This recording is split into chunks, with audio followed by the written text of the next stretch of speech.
السلام علیکم ورحمۃ اللہ وبرکاتہ۔ کل جو کچھ ہم نے پڑھا تھا اس کے بارے میں کیا یاد رہا آپ کو؟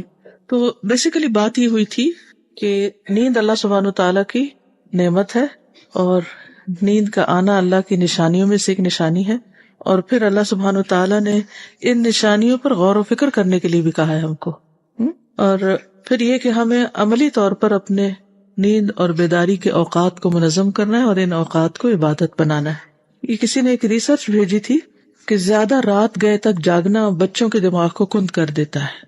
یوکے میں 7 سال کی عمر کے 11,000 بچوں پر اسٹڈی کی گئی۔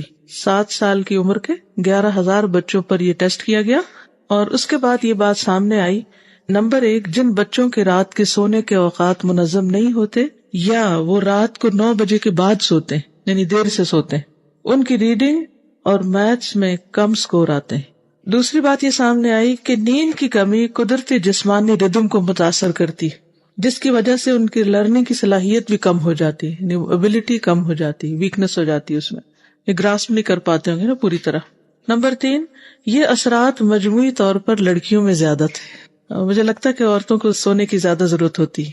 نمبر 4، یونیورسٹی کالج لندن کے پروفیسر جو اس ریسرچ کے لیڈ ہیں، ان کا کہنا تھا کہ سونے کے اوقات کا غیر منظم ہونا ایک کیوٹک فیملی سسٹم کو بھی ظاہر کرتا ہے کہ اس فیملی میں کوئی ڈسپلن نہیں، جس کے اثرات ان کے بچوں میں دیکھے گئے۔ لیکن ان فیکٹرز کو نکال کر بھی سونے کے اوقات کے اثرات بہرحال باقی رہے، یعنی ان کا گھر کا سسٹم جو بھی ہے، لیکن اس میں جو بھی کیاس ہے، اور اگر ان کا کوئی ڈسپلن نہیں ہے اور ان کی زندگی کا کوئی محور مقصد فوکس نہیں ہے، بس وہ اپنی خواہشات پہ جی رہے ہیں، تو بھی جو نیند کی کمی کے اثرات ہیں وہ بہرحال ان کے بچوں پر ہوتے۔ نہ صرف یہ کہ نمبر کم آتے بلکہ مزاج اور شخصیت پر بھی بہت اثرات پڑتے، کیونکہ جس شخص کی نیند پوری نہیں ہوتی وہ کیا ہوگا، اریٹیٹڈ ہوگا۔ جب اریٹیٹڈ ہوگا تو کوئی اس سے چھوٹی سی بات بھی پوچھے گا تو اس کا جواب کیا ہوگا، ریئیکشن کیا ہوگا، سیدھا جواب نہیں ملے گا، اس کے اندر قوت برداشت ہی نہیں ہوگی۔ قوت ہے نا، قوت برداشت کے لیے بھی قوت چاہیے نا، برداشت کرنے کے لیے بھی آپ کو ایک ہمت چاہیے، ورنہ آپ بات بھی برداشت نہیں کر سکیں گے تو زندگی کے بڑے بڑے بوجھ کیسے برداشت کر سکیں گے؟ پھر تو کچھ آسان نہیں ہوگا۔ پنجابی میں ایک لفظ ہوتا ہے چنک کر بولنا، سنا کبھی؟ کس کو پتا ہے چنک؟ یعنی کہ جس میں برداشت نہیں ہوتی، یعنی کسی نے چھوٹی سی بات پوچھی جو معمولی سا سوال تھا، معمولی سی کوئری تھی یا معمولی سی کوئی بات کی کسی نے، تو جواب میں ایک دم چیخ پڑنا، شاؤٹ کرنا۔ تو اس طرح کی کیفیات میں اور بھی کئی ریزنز ہوتی ہیں، لیکن ایک بہت بڑی وجہ نیند کی کمی، اور پھر نیند کی کمی سے چونکہ ڈائجسٹو سسٹم متاثر ہوتا ہے، اور پھر جب ڈائجسٹو سسٹم ٹھیک کام نہیں کرتا تو جسم کو پوری انرجی نہیں ملتی، جو ہم کھاتے ہیں وہ جسم کے لیے باعث سے قوت نہیں بنتی، جس کے نتیجے میں کسی کے اندر خون کی کمی ہو جاتی ہے اور کسی کے اندر کسی اور وٹامن کی کمی ہو جاتی، نتیجتاً پوری شخصیت متاثر ہوتی۔ سونا جو ہے وہ ہماری زندگی میں ایک بہت اہم مرکزی کردار ادا کرتا ہے پوری پرسنالٹی کو بیلنس کرنے کے لیے۔ پھر نمازوں میں جو کنسنٹریشن ہے، اسٹڈی کی کنسنٹریشن تو چھوڑیں، جو جنت الفردوس حاصل کرنے کے لیے ایک بہت اہم چیز ہے کہ والذین هم فی صلاتهم خاشعون، کہ وہ اپنی نمازوں میں خشوع اختیار کرتے ہیں۔ تو خشوع آ نہیں سکتا اور خشوع پوری طرح ہو نہیں سکتا اگر ہم تھکے ہوئے ہوں، اگر ہم بھوکے ہوں، اگر ہمارا کنسنٹریشن لیول اچھا نہ ہو۔ اور پھر جو سونے کے وقت کے اندر سونا ہوتا ہے وہ کم سونا بھی بہت ہو جاتا ہے، اور اگر اس کے بغیر ہم سوتے ہیں فطرت کے خلاف جا کر ایسے اوقات میں سوتے ہیں جب سونا نہیں چاہیے یا جب سونا حماقت ہے، تو پھر نتیجتاً کیا ہوگا؟ حماقت والے کام کرنے والے پھر کیا کہلاتے ہیں؟ احمق۔ جو لوگ راتوں کو وقت پر نہیں سوتے اور پھر دن کو بھی مسلسل کام کرتے رہتے ہیں، ان کے کاموں میں ایررز بہت ہوتے ہیں، اور وہ تو ایرر کر دیتے ہیں لیکن ان کی ایرر ان کی نہیں ہوتی، وہ ملٹی پلائی ہو جاتی، بہت سے لوگ اس سے افیکٹ ہوتے ہیں۔ چلیے نیکسٹ لیسن۔ تو گویا سونا اللہ کی نشانیوں میں سے ایک نشانی ہے۔ ایک مومن کے لیے سونا عبادت بن سکتا ہے اگر وہ سنت کے مطابق ہو۔ تو آئیے دیکھتے ہیں کہ سونے کے آداب کیا ہیں، اور خصوصاً رات کے وقت سونے کے آداب۔ رات کو سونے سے پہلے نماز عشاء ادا کرنی چاہیے، اس سے قبل نہ سویا جائے اور نہ گھر والوں کو سونے دیں، کیونکہ نبی صلی اللہ علیہ وسلم نے اس کو ناپسند فرمایا ہے۔ حدیث میں آتا ہے، سیدنا ابو برزہ روایت کرتے ہیں، ان رسول اللہ صلی اللہ علیہ وسلم کان یکرہ النوم قبل العشاء، صحیح بخاری۔ رسول اللہ صلی اللہ علیہ وسلم نماز عشاء سے پہلے سونے کو ناپسند کرتے تھے، تو جس چیز کو اللہ کے رسول صلی اللہ علیہ وسلم ناپسند کریں، کیا وہ اللہ سبحانہ وتعالیٰ کی پسندیدہ ہو سکتی؟ کیا اللہ سبحانہ وتعالیٰ اس عمل پر خوش ہو سکتے ہیں؟ تو مومن تو وہ کام کرتا ہے جو اللہ کو راضی کرنے والے ہوں. تو اگر ہم اللہ تعالیٰ کو ناراض کرنے والے کام کریں تو پھر اللہ تعالیٰ کو کیا منہ دکھائیں گے؟ تو بہت سے لوگ جنہیں رات کو جاگنے کی عادت ہوتی ہے وہ عام طور پر یہ کرتے ہیں کہ مغرب کے لگ بھگ سو جاتے ہیں اور پھر جب ان کی تھکاوٹ پوری ہو چکتی ہے تو 9-10 بجے اٹھ جاتے ہیں اور پھر ساری رات جاگتے ہیں. اگر آپ کو جلدی بھی سونا ہے اور پھر رات کو اٹھ کے عبادت کرنی ہے، کو پڑھنا ہے، تو بھی عشاء سے پہلے نہ سوئے. سردیوں میں تو عشاء جلدی ہو جاتی ہے لیکن گرمیوں میں عشاء تھوڑی دیر سے ہوتی ہے اور کچھ ملکوں میں تو اور بھی زیادہ دیر سے ہوتی ہے. تو وہاں پر ریلی ایک ٹیسٹ ہوتا ہے عشاء تک خود کو جگا کے رکھنا. لیکن ایکسٹریم کیسز میں تو نماز جمع کرنے تک کی بھی اجازت دی گئی ہے. مگر عام حالات میں جیسے ہمارے ہاں ایک معتدل سا موسم ہوتا ہے، یا معتدل ہوتی ہیں راتیں بھی، یعنی اپنے طول کے اعتبار سے بہت لمبی نہیں ہوتی اور بہت چھوٹی بھی نہیں ہوتی. مثلاً یہاں سے جب میں گئی ہوں UK تو مینچسٹر میں اس وقت 8:30 بجے صبح سورج نکل رہا تھا، اور مجھے یاد ہے کہ جب میں گلاسکو میں تھی تو تقریباً 8:45 کے قریب سورج نکلتا تھا صبح. تب آپ دیکھیے کہ جب صبح سورج 8:30 بجے نکلے تو پھر دن شروع ہونے کا موڈ ہی نہیں ہوتا. پھر اسی طرح 4 بجے مغرب ہو رہی تھی، obviously پھر 5:30 تک عشاء بھی ہو جاتی، لیکن پھر آگے صبح کتنی دیر سے ہوتی، تو ایک بڑا حصہ دن کا رات ہو جاتی. تو ہمارے یہاں ایسی مشکل نہیں ہے. اسی طرح یہ کہ گرمیوں میں پھر وہاں راتیں بہت چھوٹی ہو جاتی. تو الحمدللہ آپ میں سے اکثریت ایسی جگہ پر رہتی ہے کہ جو رات اور دن کی بہت بڑی ویریشن کا سامنا نہیں کرنا پڑتا. تو اس میں ایک ہیبٹ بنائیے کہ کبھی بھی عشاء سے پہلے نہیں سونا. اللہ ایک انسان بیمار ہے اور اسے ہوش ہی نہیں آ رہی تو وہ ایک الگ بات ہے، کیونکہ وقت سے پہلے سونے سے نقصان یہ ہوتا ہے کہ پھر رات کی نیند ڈسٹرب ہو جاتی ہے. پھر یہ نہیں ہو سکتا کہ آپ مغرب کی نماز پڑھ کے سوئے اور آپ پھر فجر تک سوتے رہیں.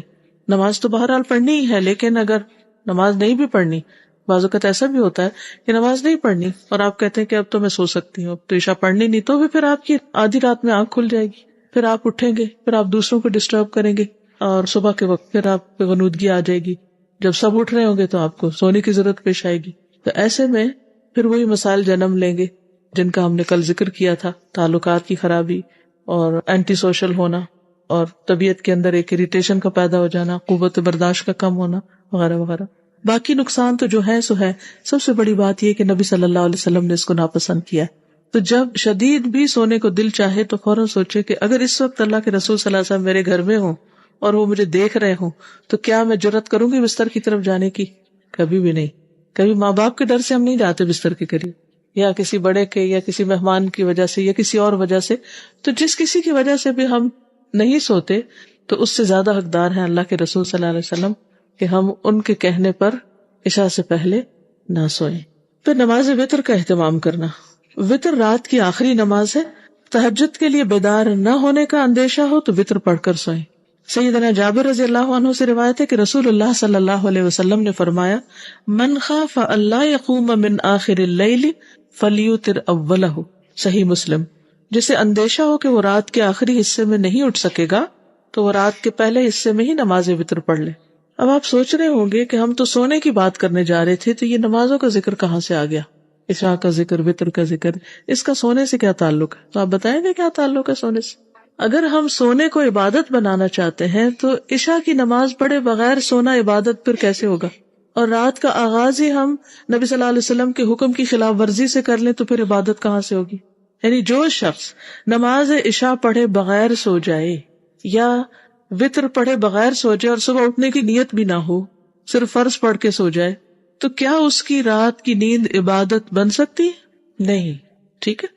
تو کسی بھی کام کے کرنے سے پہلے اس سے جو فرائض ہیں یا واجبات ہیں یا سنتیں ہیں یا مستحب امور ہیں، ان سب کو کرنا ضروری ہے. ٹھیک ہے. پھر ہے جلد جاگنے کے لیے جلد سونا. صبح جلد جاگنے کے لیے نماز عشاء کے بعد سونے میں تاخیر نہ کریں اور غیر ضروری باتوں سے پرہیز کریں. عشاء کی نماز کے بعد ذکر الہی، علمی گفتگو، دینی مذاکرہ یا گھر والوں سے ضروری بات کے لیے جاگا جا سکتا ہے. ایسا نہیں ہے کہ بالکل جاگنا منع ہے، یا اگر کوئی جاگ رہا ہے تو غلط کر رہا ہے یا کوئی حرام کام کا مرتکب ہو رہا ہے.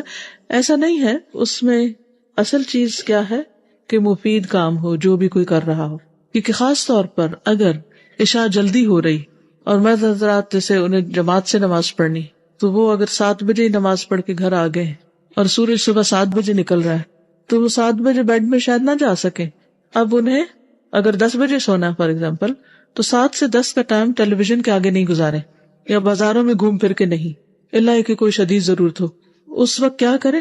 کوئی بھی مفید کام کرے. جیسے مثلا اسٹوڈینٹس ہیں، طالب علم ہے، اپنی اسٹڈیز کریں. اسی طرح اگر باقی افراد ہیں تو ان کو بھی اس وقت میں اپنی فیملی کے ساتھ بیٹھ کر کچھ علمی مذاکرہ کرنا چاہیے. علمی مذاکرے میں دینی تعلیم بھی ہو سکتی ہے، یا اس کے علاوہ بھی کچھ پڑھائی ہو سکتی ہے، بچوں کے ہوم ورک وغیرہ ہے، یا کوئی بھی مفید کام کیا جا سکتا ہے. سیدنا ابو برزہ کہتے ہیں ان رسول اللہ صلی اللہ علیہ وسلم کان یکرہ النوم قبل العشاء والحدیث بعدها. رسول اللہ صلی اللہ علیہ وسلم نماز عشاء سے پہلے سونا اور نماز کے بعد باتیں کرنا ناپسند فرماتے تھے. یعنی بعض لوگوں کی عادت ہوتی ہے کہ جب ہر چیز سے فارغ ہو گئے تو ادھر ٹیلی ویژن چل رہا ہے، ادھر سارے لوگ کٹھے بیٹھ گئے اور پھر باتیں گپ ادھر ادھر کی، اور بس لیزی بیٹھے ہیں، کوئی خاص مقصد نہیں، ایسے ہی 2-3 گھنٹے صرف ادھر ادھر کی چیزوں میں گزار دیے جس میں کوئی پروڈکٹیو کام نہیں کیا. تو اس سے بچنا چاہیے، کیونکہ مومن کی زندگی بہت قیمتی ہے، ایک ہی دفعہ ملی، اور یہ سارا وقت کمائی کا ہے. ہم جاب پر ہیں، اس سارے وقت میں جو بھی کریں گے اس کے اوپر ہمیں اجرت ملنے والی، اجر ملنے والا ہے. اگر ہم نے اپنی جاب میں کوئی کمی کوتاہی کی، کیا ہے جاب، کیا ہے ویسے بائی دا وے؟ اللہ کی عبادت، اللہ کی عبادت کے لیے پیدا کیے گئے ہیں. جنت الفردوس میں جانے والے والذین هم عن اللغو معرضون، وہ لغو باتوں سے پرہیز کرنے والے ہوتے ہیں. اور لغو کیا ہوتا ہے؟ جس کام میں دین یا دنیا کا کوئی فائدہ نہ ہو، بالکل بیکار کی باتیں، بے مقصد باتیں، لوگوں پہ تبصرے، ادھر ادھر کی باتیں، یا کوئی سنی سنائی باتیں آگے کرنا، یا دن بھر جو بھی کوئی کام کیا انہی کاموں کو پھر بیٹھ کے دہرانا، شو آف کرنا، میں نے یہ کیا، میں نے وہ کیا، صرف دل کی تسلی کے لیے ایک دوسرے کو اپنی قصے کہانیاں سناتے رہنا. تو ان چیزوں سے پرہیز کرنا چاہیے. قدرتی بات ہے کہ انسان صبح کے وقت ایکٹیو ہوتا ہے، بہت کچھ کر لیتا ہے، شام تک اس کی بیٹری لو ہو جاتی ہے، پھر اس سے کو بہت پروڈکٹیو کام نہیں ہوتے. تو بھی اس وقت کو منظم کرنے کے لیے کچھ ایسے کام سوچ رکھیں کہ جن میں بہت دماغ نہیں لڑانا پڑتا، جن میں صرف یہ کہ آپ بس ایک روٹین میں کام کر لیں. کچھ چیزوں کو اگر آرگنائز کرنا ہے، یا اگر آپ کچن میں کوئی کام ہے یا صفائی کا کام ہے. میں عام طور پر اس وقت میں کپڑے دھوتی تھی، جب میں خود واشنگ کرتی تھی تو اس وقت میں کپڑے دھوتی تھی. اس کے 2 فائدے ہوتے تھے. ایک تو یہ کہ کپڑے دھونے کے لیے کوئی بہت آپ کو دماغ خرچ نہیں کرنا پڑا. دوسرا یہ کہ انسان اگر تھوڑا سا لیزی بھی ہو رہا ہے تو پانی میں ہاتھ ڈالنے سے اس کی سستی دور ہو جاتی. تیسرا یہ کہ انسان خوب تھک جاتا ہے، اور جب تھک جاتا ہے تو پھر نیند بہت اچھی آتی. یعنی کبھی صبح پرائم ٹائم میں کپڑے نہیں دھوئے، کیونکہ اگر صبح صبح دھو لے تو پھر کیا ہوتا ہے، تھک جاتے ہیں. اور جب آپ تھک جاتے ہیں تو پھر دل چاہتا ہے اب لیٹ جائیں، اور جو کام کرنے کا وقت ہے تو اس میں آپ پھر سستی کے مارے اپنے آپ کو ضائع کر رہے ہیں. تو اس لیے ٹائم مینجمنٹ جو ہے یہ بہت ضروری ہے. اور کیا کیا جا سکتا ہے؟ مثلاً 7 سے 10 کے ٹائم پر کیا کیا جا سکتا ہے؟ 7 بجے تک تو آپ کھانے وانے سے بھی فارغ ہو گئے، ہر چیز سے، اب کچھ ٹائم اور ہے تو کیا مصروفیات ہو سکتی ہیں؟ جی، اپنا روم ٹائڈی کر سکتے ہیں، صفائی کر سکتے ہیں تاکہ صبح صبح صفائی نہ کرنی پڑے. اچھی بات شیئر کر سکتے ہیں، آپس میں اکٹھے بیٹھ سکتے ہیں، علمی مذاکرہ کر سکتے ہیں، کوئی چیز اکٹھے سیکھ سکتے ہیں، کوئی ہنر سکھا سکتے ہیں. جی، نیٹنگ، استری، ریڈنگ. اکیلے ریڈنگ کریں گے تو جلدی نیند آ جائے گی. اگر آپ اپنے گھر والوں کے ساتھ مل کے کچھ کریں، یعنی ایک پڑھ رہا ہے دوسرا سن رہا ہے، تو اس میں پھر یہ کہ نیند کم آتی ہے. اور کیا ہو سکتا ہے؟ Very good. ایسے وقت میں کیلیگرافی کرتی ہیں، رائٹنگ کا کام، یہ آپ اسٹیچنگ کرتی ہیں، ویری گڈ. اور یہ صرف میں آئیڈیاز اس لیے لے رہی ہوں تاکہ آپ لوگ بھی کچھ اس وقت کو صرف ٹائم پاس کرنے میں نہیں کہ اچھا کب سونے کا ٹائم ہو تو میں سوؤں. اور انہوں نے جو صورتیں حفظ کی ہیں یہ اپنے بچوں کو اس وقت اکٹھا کر کے ان کے ساتھ ان کو صورتیں حفظ کروا رہی ہیں. اصول ڈائری بناتی ہے اس وقت. اور لوگ اپنا کچھ شیئر کریں اس وقت کیا کرتے ہیں. جی، یعنی کہ صبح کی تیاری آپ اس وقت میں کر کے پھر صبح کا وقت بچا کے اس وقت کو زیادہ بہتر کام میں پھر استعمال کر سکتے ہیں. ٹھیک ہے، فون پر بات کر سکتے، بالکل، اور لوگوں کی سن سکتے ہیں. تجوید کا لیسن کر سکتے ہیں. تجوید کا لیسن سے اگر ارلی مارننگ کیا جائے تو جلدی تجوید آئے گی آپ کو، کیونکہ ہم نے دیکھا کہ گانے والے بھی ریاض کب کرتے ہیں. تو ہر شخص کا اپنا اپنا ایک طریقہ ہو سکتا ہے، لیکن یہ یاد رکھیے کہ ہر کام عبادت بن سکتا ہے اگر آپ کی نیت درست ہو، طریقہ درست ہو، اور آپ اس کو مناسب وقت کے اندر کر رہے ہوں. ٹھیک ہے، لیکن یہاں پر جو سیکھنے کی بات ہے وہ یہ کہ جلد جاگنے کے لیے جلد سونا ضروری ہے. اگر آپ چاہتے ہیں کہ صبح اٹھ سکیں تو پھر آپ کو اسی اعتبار سے اپنی نیند جتنی بھی آپ گھنٹے لیتے ہیں اس کو پورا کرنے کے لیے اتنے بجے تک سو جانا چاہیے. اور پھر اگر آپ ایک وقت مقرر کر لیں گے، اس کا فائدہ یہ ہوگا کہ اس وقت پر آپ کی باڈی خود بخود، یعنی باڈی کلاک بتانے لگے گی کہ سونے کا وقت ہو گیا اور آپ سونے کے لیے تیار ہونے لگیں گے، یعنی جسم بھی سونے کے لیے تیار ہو جائے گا. ورنہ خاص طور پر جن لوگوں کو انسومنیا کی شکایت ہوتی، یعنی ان کو نیند جلدی نہیں آتی، اگر ان کے اوقات مقرر نہیں ہوتے تو پھر وہ مشکل میں آ جاتے ہیں. سونے جاگنے میں اعتدال اختیار کرنا. سونے جاگنے میں اعتدال اختیار کرنا ضروری ہے تاکہ عبادت بھی اچھی طرح ہو سکے اور جسم کو آرام بھی مل سکے. ساری رات جاگنا یا رات کو دیر تک جاگتے رہنا دین و دنیا دونوں کے لیے نقصان دہ ہے. عبداللہ ابن عمر کہتے ہیں، دخل علی رسول اللہ صلی اللہ علیہ وسلم فقال الم اخبر انک تقوم اللیل وتصوم النہار قلت بلا قال فلا تفعل قم ونم وصم وافطر فان لجسدک علیک حقا. صحیح البخاری. حضرت عبداللہ بن عمر کہتے ہیں کہ رسول اللہ صلی اللہ علیہ وسلم میرے پاس تشریف لائے اور فرمایا، کیا میں درست خبر دیا گیا ہوں کہ تم رات بھر عبادت کرتے ہو اور دن میں روزہ رکھتے ہو؟ میں نے کہا کہ جی ہاں. آپ نے فرمایا ایسا نہ کرو، قیام بھی کرو، سویا بھی کرو، روزے بھی رکھو اور روزے کے بغیر بھی رہو، کیونکہ بے شک تمہارے جسم کا تم پر حق ہے. یعنی ساری رات جاگنا عبادت نہیں ہے، نبی صلی اللہ علیہ وسلم کی سنت میں سے نہیں ہے. آپ سے یہ ثابت نہیں کہ کبھی آپ ساری رات جاگے ہوں. نبی صلی اللہ علیہ وسلم نے سلمان فارسی اور ابو درداء میں بھائی چارہ کرایا. ایک مرتبہ سلمان ابو درداء رضی اللہ تعالیٰ عنہما سے ملاقات کے لیے گئے. جب رات ہوئی تو ابو درداء عبادت کے لیے اٹھے. سلمان نے کہا ابھی سو جاؤ. تھوڑی دیر کے بعد ابو درداء پھر عبادت کے لیے اٹھے تو سلمان نے کہا ابھی سو جاؤ. پھر جب رات کا آخری حصہ ہوا تو سلمان نے کہا اب اٹھ جاؤ. چنانچہ دونوں نے نماز پڑھی. اس کے بعد سلمان نے کہا تمہارے رب کا تم پر حق ہے، تمہارے نفس کا تم پر حق ہے، تمہاری بیوی کا تم پر حق ہے، تو ہر حق والے کو اس کا حق دو. پھر وہ نبی کریم صلی اللہ علیہ وسلم کی خدمت میں حاضر ہوئے اور اس بات کا تذکرہ کیا تو نبی صلی اللہ علیہ وسلم نے فرمایا کہ سلمان نے سچ کہا.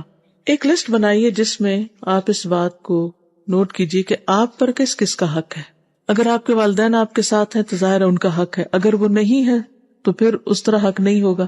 اسی طرح اگر آپ کے بچے آپ کے ساتھ ہیں تو ان کا آپ پر حق ہے، اور اگر اب بچے بڑے ہو چکے ہیں یا بچے نہیں ہیں تو ان کا حق نہیں ہے. اسی طرح اور آپ کی کیا ایسی مصروفیات ہے یا آپ کا انٹریکشن کن لوگوں کے ساتھ ہے تو کس کس کا آپ پر حق ہے. مثلا اگر آپ ایک ٹیچر ہیں تو آپ کے طالب علموں کا آپ پر حق ہے کہ آپ ان کو پڑھانے کے لیے، سکھانے کے لیے، ان کے کاموں کے لیے اپنے آپ کو پریپیئر کریں. اور وہ کام صرف کلاس روم کی حد تک نہیں ہوتا یا صرف اسکول میں نہیں ہوتا بلکہ اسے گھر جا کر بھی آپ کو کرنا پڑتا ہے. تو اس اعتبار سے آپ اپنے اوقات کو منظم کرتے ہیں. اگر آپ کے بچے بہت چھوٹے ہیں، چھوٹے چھوٹے بچوں کی امی ہیں آپ، تو اس صورت میں آپ کی ذمہ داریاں مختلف ہیں، ان کا آپ پر حق ہے.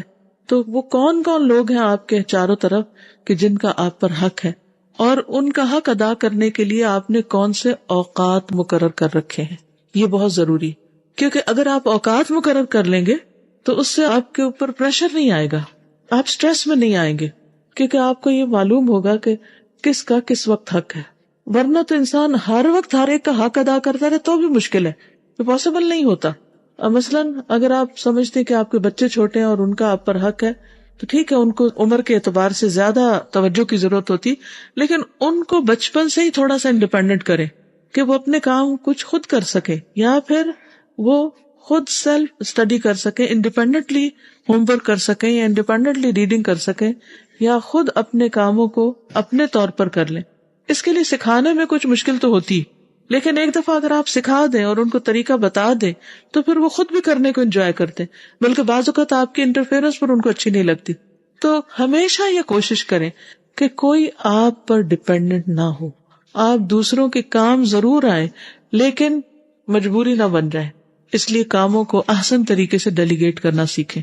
اگر آپ یکسوئی سے اللہ تعالیٰ کی عبادت کرنا چاہتے ہیں یا اپنی زندگی میں آپ کی اپنی صلاحیت کے مطابق آپ کو کچھ کام کرنے ہیں، اپنی صلاحیتوں کو بہتر طور پر استعمال کرنا ہے، تو اس صورت میں بہت ضروری ہے کہ آپ لوگوں کو اپنے اوپر ڈپینڈ نہ کرنے دیں، ورنہ آپ اپنے لیے کچھ نہیں کر سکیں گے.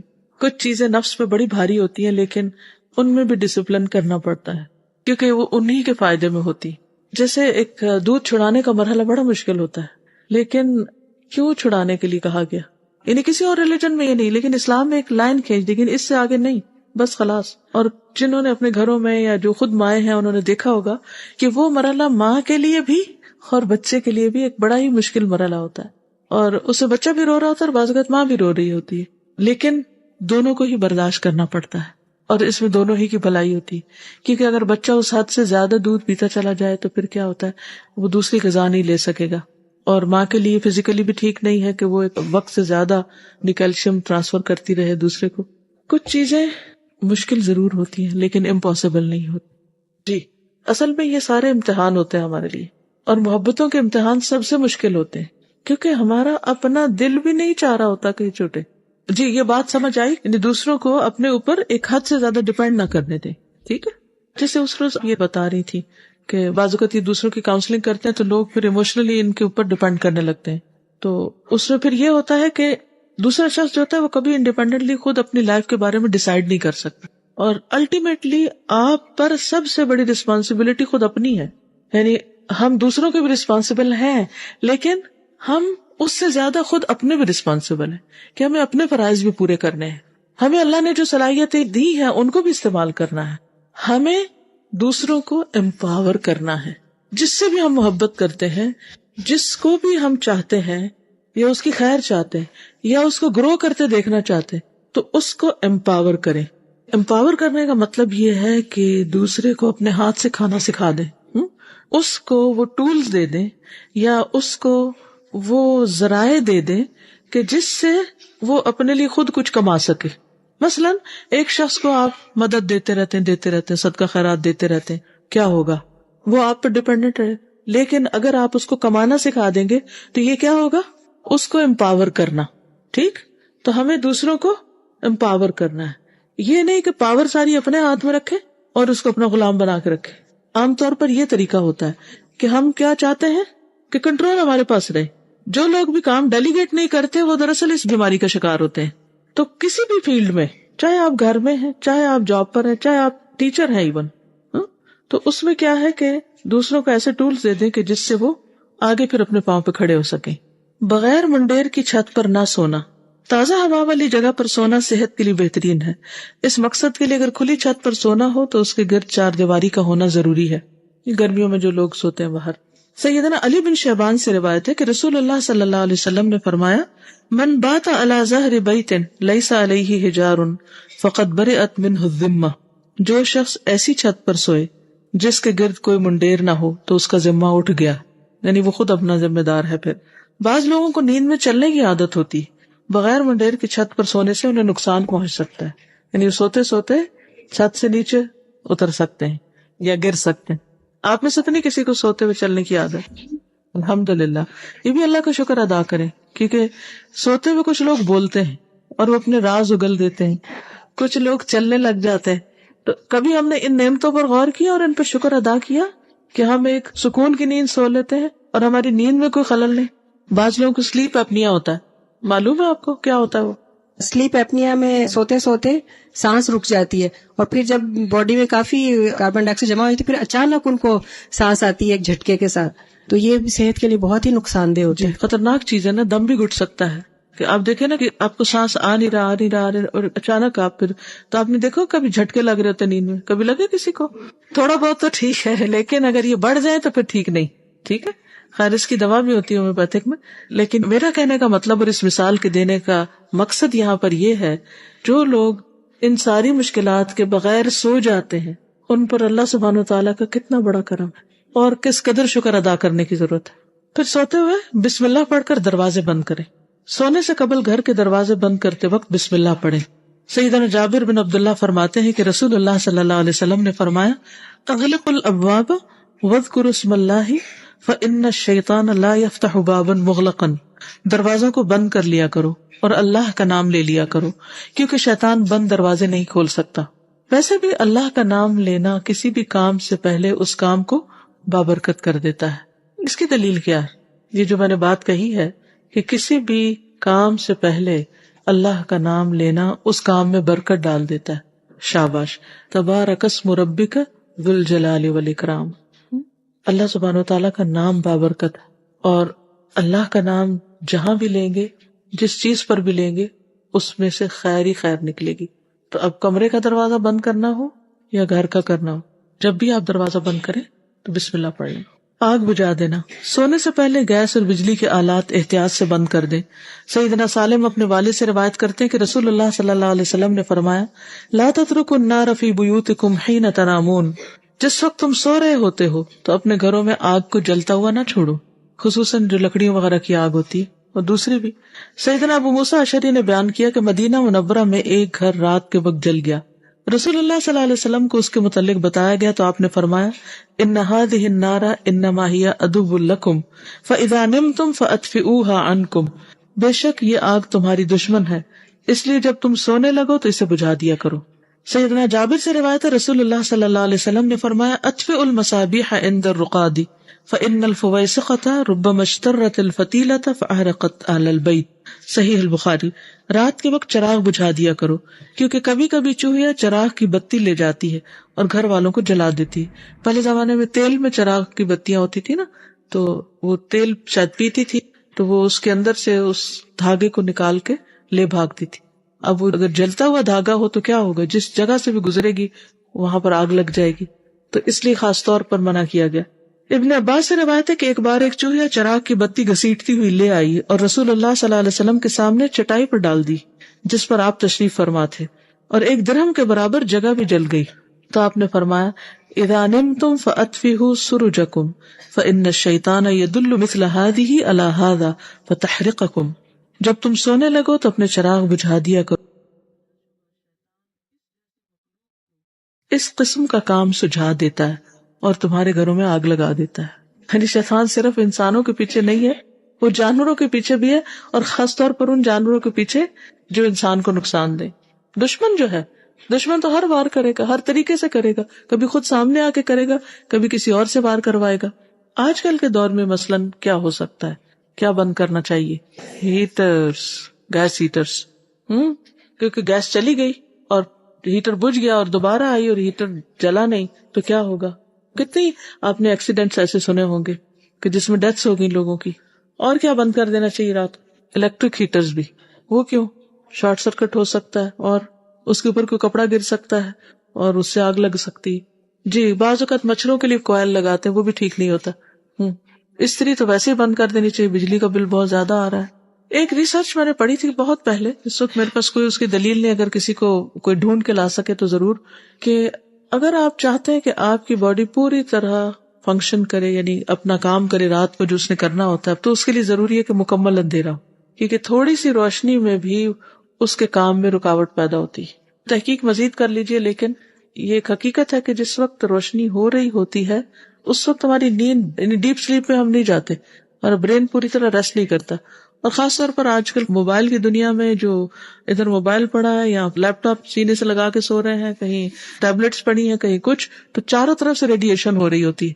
آپ نے وہ دیکھی ہوگی ویڈیو جس میں مکئی کے دانے رکھ کے 3-4 موبائل اسی ٹیبل پر رکھ دیے گئے اور 4 مختلف لوگوں نے ان موبائل پر جب کال کیا تو وہ مکئی کے دانے ایک دم پھٹ پھٹ اٹھنے لگے، نہیں پک کے، صرف اس کی ریڈیشن سے وہ پک کے پھٹ گئے.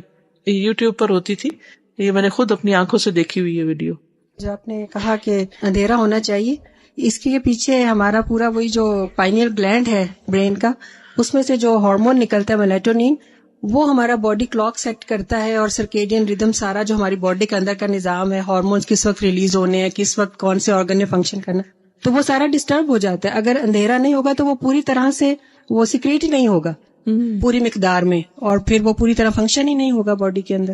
انہوں نے جو بات کی آپ کو سمجھ آ گئی ہوگی کہ جب روشنی ہوتی ہے تو ہمارے مخصوص گلینڈ میں سے ایسے ہارمونز نہیں نکلتے جو پوری باڈی کی کلاک سیٹ کرتے ہیں اور پھر انسان صحت مند زندگی گزارتا ہے. کئی لوگ اندھیرے میں سو ہی نہیں سکتے، وہ روشنی جلاتے ہیں، ڈرتے ہیں شاید، یا کیا مشکل ہوتی ہے، یا کچھ لوگ زیرو کا بلب جلا کے سونے کے عادی ہوتے ہیں. یہ ساری چیزیں خطرناک ہوتی ہیں. ایک آرٹیکل میں نے بھی ریسنٹلی پڑھا ہے کہ جب بچے موبائل وغیرہ اور چیزیں سرہانے کے نیچے رکھ کے سو جاتے ہیں اور یہ مسلسل اس طرح، تو یہ برین کے اندر بہت ڈیمیج کرتا ہے. اور پچھلے دنوں ایک بچے کی ڈیتھ ہوئی ہے اسی طرح. یعنی یہ جو ریڈیشن مسلسل آپ کے اندر پہنچتی رہتی ہے برین کے اندر، اٹس ویری ڈینجرس. کیونکہ بچے عام طور پر یا جیب میں ڈال لیتے ہیں یا پھر سرہانے کے پاس رکھ لیتے ہیں یا ٹیبل کے پاس رکھ لیتے ہیں. اگر آپ نے الارم سیٹ کیا ہوا ہے تو بھی آپ اس کو ایروپلین موڈ پہ کر دیں، تاکہ یعنی نہ وہ کوئی وائی فائی ریسیو کر رہا ہو اور نہ ہی اس سے کوئی ریڈیشن نکل رہی. جی یہ کہتے ہیں کہ ان کے ہسبینڈ کو پیس میکر لگا ہوا ہے، تو انہوں نے ڈاکٹرز نے خاص طور پر منع کیا ہے کہ لیفٹ پاکٹ میں نہ موبائل رکھنا ہے اور نہ ہی کان سے سننا ہے، ورنہ آپ کو جھٹکا لگ سکتا ہے اس سے. بہرحال آگے چلتے. برتن ڈھانکنا، یہ تو بڑی ہی اہم بات ہے. کھانے پینے کے برتن ڈھانک دیں یا اوندھے کر کے رکھیں، الٹا کر کے رکھیں. سیدنا جابر سے روایت ہے کہ نبی اکرم صلی اللہ علیہ وسلم نے فرمایا، غط الاناء واوق السقاء واغلق الباب واطفئ السراج فان الشیطان لا يحل سقاء ولا يفتح بابا ولا يكشف اناء فان لم يجد احدكم الا ان يعرض على انائه عودا ويذكر اسم الله فليفعل. صحیح مسلم. برتنوں کو ڈھانپ دیا کرو، مشکیزے کا منہ باندھ دیا کرو، یعنی گھڑا وغیرہ یا مشک ہوتی تھی پہلے، اب بھی ہوتی کئی جگہوں. دروازے بند کر دیا کرو، چراغ بجھا دیا کرو، اس لیے کہ شیطان بندے ہوئے مشکیزے کو، بند دروازے کو، ڈھکے ہوئے برتن کو نہیں کھولتا. پھر اگر تم میں سے کسی کو کوئی چیز نہ ملے تو وہ برتن پر اس کی چوڑائی میں صرف ایک لکڑی ہی رکھ دے. یعنی جیسے یہ گلاس ہے، یہ ڈھکن نہیں ہے تو کیا کرے، پین لے کے اس کے اوپر یوں رکھ دے. یعنی کچھ نہ کچھ رکاوٹ ضرور ہونی چاہیے. پھر اگر تم میں سے کسی کو کوئی چیز نہ ملے تو وہ برتن پر اس کی چوڑائی میں صرف ایک لکڑی ہی رکھ دے اور اللہ تعالیٰ کا نام لے لے تو اسے ایسا ہی کرنا چاہیے، یعنی بسم اللہ پڑھ کر رکھے. سیدنا جابر کہتے ہیں کہ رسول اللہ صلی اللہ علیہ وسلم نے فرمایا، غط الاناء واوق السقاء فإن في السنة ليلة ينزل فيها وباء لا يمر بإناء ليس عليه غطاء أو سقاء ليس عليه وكاء إلا نزل فيه من ذلك الوباء. برتن ڈھانپ دو اور مشک کا منہ بند کر دو، بے شک سال میں ایک رات ایسی ہوتی ہے جس میں وبا اترتی ہے، پھر وہ وبا جس برتن یا مشکیزے کے پاس سے گزرتی ہے جو ڈھکا ہوا نہ ہو تو اس میں سما جاتی ہے. اور پھر کیا ہوتا ہے، صبح اٹھ کے آپ اس میں پانی پیتے ہیں، وہ بیماری اندر چلی جاتی. یہ جو وائرسز پھیلتے ہیں کہاں سے آتے ہیں، تو کتنی احتیاط کی ضرورت ہے. بہت سے لوگ پانی رکھ لیتے ہیں، اس کو ڈھکتے نہیں ہیں، یا کھانا پڑا ہوتا ہے، رات کو کھانا کھایا، پلیٹیں ایسی کھلی چھوڑ دی یا جا کے سنک میں یوں ہی چھوڑ دی، وہ تو اور بھی خطرناک، کوئی پتہ نہیں کوئی چوہا پھر جائے یا کوئی اور سانپ یا کوئی بھی چیز. لوگوں کی اکثریت کو میں نے دیکھا ہے کہ انہیں اس بات کا نہیں پتا، اس وبا کا اور اس مصیبت کے نازل ہونے کا، اور پھر اس لا علمی اور جہالت کی وجہ سے ہم کتنا سفر کرتے رہتے ہیں. یہ تعلیمات عام طور پر گھرانوں میں نہیں ہے، یعنی ہمارے دین کا نقصان تو ہے ہی ہے، دنیا کا بھی نقصان ہے. تو یاد رہے گی یہ بات انشاءاللہ. وضو کا پانی اور مسواک تیار کر کے سونا. سونے سے قبل جائزہ لے لیں کہ صبح وضو اور طہارت کے لیے ٹینکی میں کافی پانی موجود ہے. سیدنا سعد بن ہشام سے روایت ہے کہ سیدہ عائشہ نے رسول اللہ صلی اللہ علیہ وسلم کے وطر کے متعلق بیان کرتے ہوئے فرمایا کہ کننا نعد لہ سواکہ و طہورہ، ہم آپ کے لیے مسواک اور وضو کا پانی تیار کر کے رکھ دیتے تاکہ صبح دیر نہ ہو. ابھی جو بات ہو رہی تھی نا کہ رات کے اوقات میں کیا کام کرے، تو یہ کہ صبح کی تیاری کر کے رکھے، یہی سنت سے ثابت. ورنہ اگر صبح مسواک ڈھونڈنے میں لگ گئے، پانی بھرنے میں لگ گئے، تو جو نماز کا اول وقت ہوگا وہ چلا جائے گا یا تہجد کا وقت ختم ہو جائے گا. ایون اگر آپ کو صبح اگر شاور لینا ہے تو کپڑے آپ کے پہلے سے ہی تیار ہوں، صبح نہ ڈھونڈنا شروع کریں. سیدنا ابن عمر سے مروی ہے نبی صلی اللہ علیہ وسلم کے پاس سوتے وقت بھی مسواک ہوتی تھی، اور جب آپ بیدار ہوتے تو سب سے پہلے مسواک کرتے تھے. باوضو سونا. بستر پر جانے سے پہلے وضو کر لیں. رسول اللہ صلی اللہ علیہ وسلم نے سیدنا براء ابن عازب کو نصیحت کی، اذا اتیت مضجعک فتودع وضوءک للصلاۃ. صحیح البخاری. جب تم اپنے بستر پر جانے لگو تو اسی طرح وضو کر لیا کرو جس طرح تم نماز کے لیے وضو کرتے ہو. سیدنا ابن عمر سے روایت ہے کہ رسول اللہ صلی اللہ علیہ وسلم نے فرمایا، من بات طاہرا بات فی شعارہ ملک لا یستيقظ ساعة من اللیل الا قال الملک اللہم اغفر لعبدک فلان فانہ بات طاہرا. جو شخص رات کو باوضو سوتا ہے اس کے بستر میں فرشتہ رات گزارتا ہے. کتنے مزے کی بات. جب وہ رات کی کسی گھڑی میں بیدار ہوتا ہے تو فرشتہ کہتا ہے، اے اللہ اپنے فلاں بندے کو معاف کر دے کیونکہ وہ باوضو سویا ہے.